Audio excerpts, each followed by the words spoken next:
Okay, ako na ito. Sige. Okay, pwede na ito, attorney, director. Okay na kami, attorney. Yan ang oras kasangkayan, Rigita Buatan, Han Bureau of Jail Management at Penology, ngayon ang Regional Director, dahil didikan na Colonel Bernardo Sanchez, kasumpahiton nagtabuha, Tacloban City Jail. Sir, magandang araw po sa DYB Lacson Radio po tayo ng Manila Broadcasting Company. Sige, okay na. Okay, magandang araw po. Ay, good morning po, Bradley. Oo. Sir, kumusta? Anong hakbang ginawa mo doon sa BGMP sa Tacloban? Actually, upon the receipt of the report na mayroon tayong escape incident sa Tacloban City Jail on yesterday at around 5:30 a.m. Ay kagad naman ay nag-proceed po kami with the Assistant Regional Director for Administration at saka yung ARDO natin. And together of course by our yung start team natin dito sa Regional Office. Then actually pagdating rin namin po may mga na-dispatch na rin yung warden natin na si Senior Inspector to conduct manhunt operation doon sa tumakas. Anong nangyari, Colonel? Actually, sa ngayon, yung initial, the result of the initial investigation namin, dahil yun nga, na-recover na natin yung tumakas. Na-recover na. Kailan na? Na-recover na ng PNP kaninang 11:35 ng gabi. Okay. Kala ko nasa labas pa. Na-recover na po. Saan po na-recover siya? Dito sa barangay, Northern Barangay na. Northern Barangay na yun,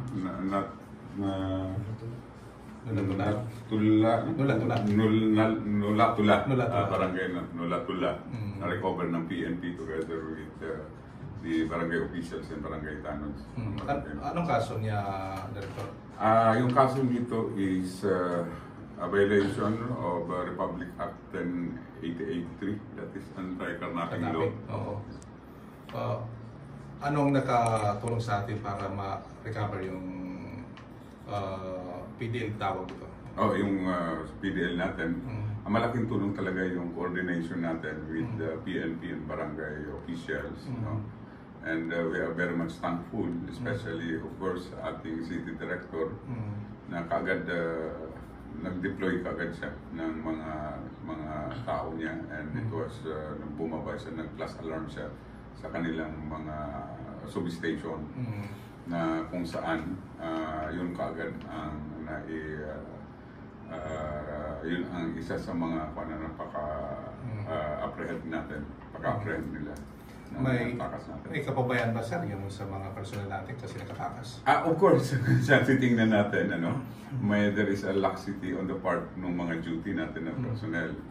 Kaya lang, hindi pa natin talaga ma-determine kung sino talaga yung mas liable na personnel natin dahil nasa investigation pa. Malalaman rin po natin yan kung sino ang most liable na. Trustee ba yan, sir? Trustee? Hindi siya trustee or hindi siya tinatawag natin na jail aid. Hindi po siya. And during that time na may initial investigation nga, na initial interview nila sa PDL, nakatakas siya at mga 2 o'clock, between 2 o'clock and 3 o'clock in the morning. Nasa loob siya na... Baka umakyat? Ito kasi naka-detain siya doon sa old and dilapidated building natin na kung makikita mo rin siguro nakapasok ko rin sa jail. May isang building dyan, yung sa gitna, na dilapidated talaga, and light materials yung bubong dyan, and of course yero yung bubong niya, ceiling, yung ceiling niya is plywood. May siguro nakita ng PDL na mayroong awang na maliit na kaya niya na pasukin, dahil kung titingnan mo kasi maliit lang doon. na PDL, doon siya dumaan. Hindi sa gate. Hindi po sa gate. Doon siya sa pagdaan niya doon siya kuman sa bubong, then tumalon siya doon sa kabila. Okay. Which is hindi siya kuman ng mga duty natin, hindi siya makikita. Oo. Then umakyat na naman siya sa perimeter fence. Kasi kung sa gate, Kung sa gate, hindi siya makakawan dahil talagang hindi siya makakalabas sa gate mismo siya dumaan. Kung talagang sa gate, May talaga grabe ang liability ng ating duty personnel. Matagal na bang naka-detain? Hindi, ang based doon sa records sa jailbook niya, na-commit siya sa Tacloban City Jail, Mildor, noong July 18, 2024. Ilang taong gulang ito?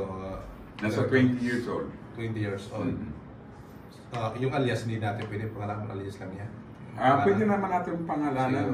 Ito yung pangalan ng tumakas is si Juban Roy Dosina. Actually, taga-kwan siya, Barangay 101. Tagpuro. Tacloban City. Ba't sa Nulato na nagtago? May kilala siya sa Nulato na? Actually, based doon sa records niya, wala talaga siyang pamilya. Yung parents niya, at saka yung both parents niya. Kaya, ang nag-gather namin information, talagang lang to na before na nakulong, walang permanent address. Kung sa mga paikot-ikot lang na bata. So ngayon kasi di ba nakatakas, may ipapile na kaso? Sa tumakas? Actually, hindi siya pwede natin mapailan dahil hindi pa naman siya sentence prisoner, detention prisoner, walang siya. Dahil nasa RPC naman, yung mapapailan lang natin ng evasion of sentence is those PDL na sentensyado na convicted. Pero he will be sanctioned for administrative yung disciplinary action for the PDL na kagaya na yung mga it will be suspended yung mga privileges niya, like for example sa visitation, then yung suspended din yung pagbibigay sa kanya ng time allowances, yung GCTA, tas TM kung nag-i-involve siya sa education services. May plano pa tayo, Director, maglagay ng warden dyan? Kasi ngayon, the same time, sa female at sa male. Actually, yung warden natin is bago lang siya.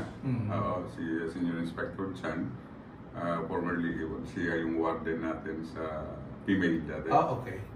May sa female din.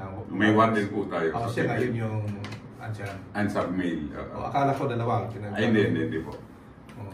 Bali, may warden din yung female. Okay. Walang sanction sa wardens natin ngayon? Actually, sa natin, since na ongoing pa yung investigation, hindi pa ako makapagsabi kung may sanction ba siya dahil hindi pa naman tapos yung investigation. If ever na pag may makita, of course, may sanction na maibigay sa kanya. Especially, of course, yung mga duty personnel natin. Nung umupo ka bilang director dito sa Regional BGP, ito ang kauna-unahang nangyayari? Yes, ito po yung kauna-unahang escape incident. Ayan. Para hindi maulit ang ganito, Colonel, anong gagawin natin? Para hindi na maulit, would like to assure talaga sa public na para hindi na ito maulit. I have already instructed the warden, and actually, before pa naman, we have policies na binababa sa mga wardens natin. And specifically dito ngayon, kaya medyo na-late tayo na hindi tayo nagpa dahil pumunta ko sa Tacloban City Jail at saka I already instructed her na ganito yung gagawin niya. Yung with regard sa i-review niya, yung deployment ng mga personnel niya na at least yung mga dead spot malagyan natin ng personnel, na custodial personnel para at least may mag-monitor. Actually, ang pinakakuha ko lang naman dyan is wala naman mga jail escape kung 100% yung guard visibility natin. Ibig sabihin, bawat lingon ng PDL may makikita na duty custodial. Of course, hindi yan talaga sila mag-attempt na tumakas. Dahil wala silang opportunity because of the presence of our custodial personnel. Maraming salamat ho, Director, sa oras na binigay mo sa Liway Bilag sa Radyo. Congratulations mo ng araw, may activity kayo. Yes, may activity kami. Celebrate kami ng 23rd anniversary celebration namin sa regional BJMP anniversary. And Sino bisita natin? yung bisita po natin yung Chief BJMP, si Jail Director Roel S. Rivera, yung namin, yung Chief BJMP namin sa national level. Anong ginawa niyo mga activity? Actually, meron ka tayong mga free activities kay kagaya nung first day, nung labas ng Kwanzaa nung Monday, last week, nagkaroon po kami ng community outreach dito sa isang school, dito sa barangay Villa Magsaysay na Kabatnon. Then, sumunod is tree planting, bloodletting, then yun na yung natin. Pang-ilan yun? Pang-ilan? 33rd. 33rd. Okay. Anniversary. Maraming salamat to. Naging busy din ako, hindi nakapunta doon. Oh. Sabay sa DTI, sabay dito sa isang... Sabi ko nga kung nakapunta ka, makikita talaga natin, makikita ko yung live ng mga sayaw mo. Follower ako ni Sir Jim sa nakikita ko nagkasabay kasi, dalawang magkasabay nandun si Kernel Apas din sa Provincial Director ng PNP at sa Sunset Director din ng DTI, nagkasabay. Ngayon naman di... Sa susunod na activities po kami, of course may mga pandayo, may time ka po. Thank you, sir. Thank you.